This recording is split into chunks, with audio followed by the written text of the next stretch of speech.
निआरा ढंगरे जन्मदिन पालन करी युव समाज पई उदाहरण सृष्टि कले लोकेश कलार।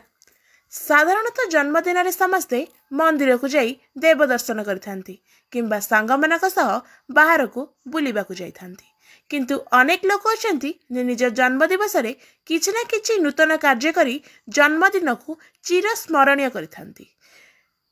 नवरंगपुर जिला उमरकोट ब्लॉक रो निवासी लोकेश कलार निज जन्मदिन को स्मरणीय करिबा पई रक्तदान शिविर रो आयोजन करथिले।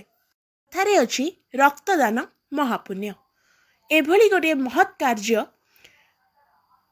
पुजारीगुड़ा स्वास्थ्य केन्द्र ठारे अनुष्ठित होइतिला। लोकेश कलार एही रक्तदान शिविर को आयोजन करथिले। एथिरे मुख्य अतिथि भावरे उमरकोट विधायक नित्यानंद गंड और स्वास्थ्य केन्द्र डॉक्टर अभय कुमार दे, बीपीएम जगन्नाथ मिश्र एवं समस्त स्वास्थ्यकर्मी उपस्थित थिले। कोविड कटकणा मध्य सामाजिक दूरत्व को आखि आगरे रखी उक्त कार्यक्रम करा जायथिला। एही रक्तदान शिविर रे स्वच्छकृत भाव में लोक माने आसी रक्तदान करथिले। एही रक्तदान शिविर रे मोट 30 यूनिट रक्त संग्रह करा जायथिला। निआरा ढंगरे एही जन्मदिन पालन को नहीं बुद्धिजीवी महल रे तांकु बहुत प्रशंसा करा जायथिला। नवरंगपुर जिला उमरकोट रु जयश्री नायक।